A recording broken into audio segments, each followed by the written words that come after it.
Bonjour, bienvenue dans notre émission Antenne Radio diffusée sur Delta FM. Aujourd'hui, comme évoqué la dernière fois, nous vous présenterons le cafard. Maintenant que j'y pense, t'es sûr qu'il y a vraiment beaucoup de choses à raconter dessus? Oh que oui, le cafard possède de nombreux atouts. Déjà, il se divise en 3 familles, le cafard, le cancrelat et la blatte, de leur nom scientifique Blattaria. Ouais, mais doit pas y avoir beaucoup d'espèces à côté quand même. Une dizaine peut-être, grand max. C'est votre dernier mot? Vu ta réponse, je suis un peu moins sûr de moi. 6000. 6000 quoi? 6000 espèces.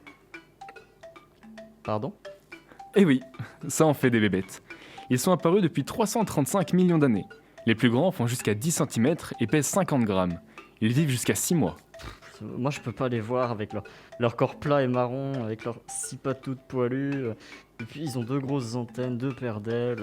Tu sais, tous les insectes ont 6 pattes et 2 antennes, et presque tous ont des ailes. Ouais, mais eux c'est pas pareil. Bah écoute, ils ont beau avoir cette apparence, ils sont comme nous, des omnivores.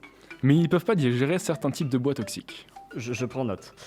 Enfin bon, ça véhicule quand même pas mal de maladies et ça contamine les aliments. Tu veux que je te présente les prédateurs du cafard alors? Je suis tout oui. Très bien. À ma gauche, de ses 12 cm, une espèce d'araignée qui n'étisse pas de toile, l'Heteropoda venatoria.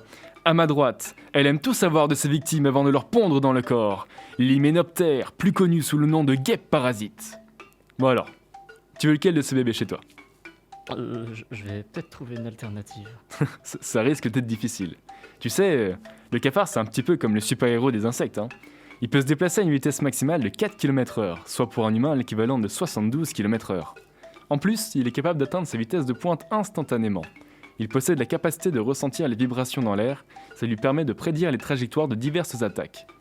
Il sécrète sur ses ailes un mucus pour augmenter son aérodynamisme. Elles lui permettent aussi de ne pas se retrouver piégé dans les toiles d'araignée. Tu me mets pas trop en confiance là, je saurais pas trop comment réagir en un contre un. Attends, c'est pas tout. Ah yes. Il peut survivre 3 semaines sans tête.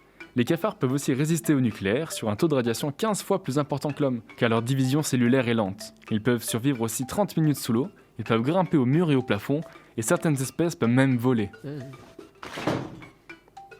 Bon, il semblerait que je doive terminer cette chronique tout seul.